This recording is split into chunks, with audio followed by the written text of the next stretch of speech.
as well as getting all their money back at closing, could also get a small percentage ownership in the deal with all their money returned.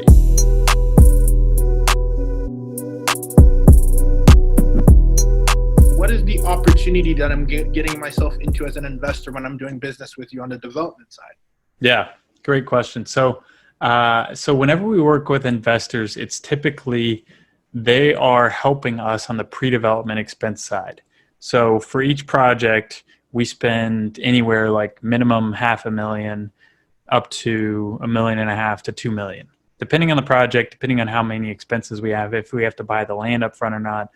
You know, typically your biggest expenses are permit fees, engineering, architect fees, Right. and any land related, deposits or buying the land. Those are typically your biggest fees.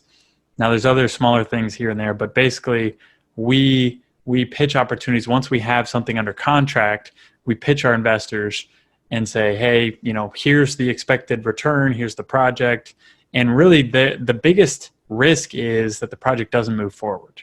So there is inherently risk in that, and there's going to have significant capital up front. But the reason, or the way we incentivize our investors is by saying, hey, we'll not only give you a return on your original investment, but by the time we close, and when I say close, I just mean close on construction financing.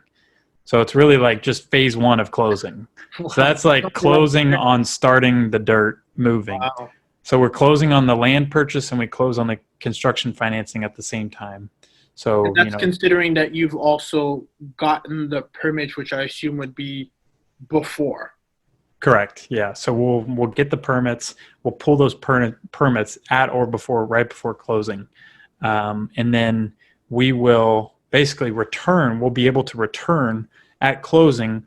We'll have the tax credit equity that we were talking about before. Yeah. That will go to pay off the original investors' fund, and with their return, and depending on the deal, that same investor, as well as getting all their money back at closing, could also get a small percentage ownership in the deal with all their money returned, and usually 8 to 10% return on the front end. So they return on the front end, all their capital back, and then small percentage ownership in the deal as it cash flows.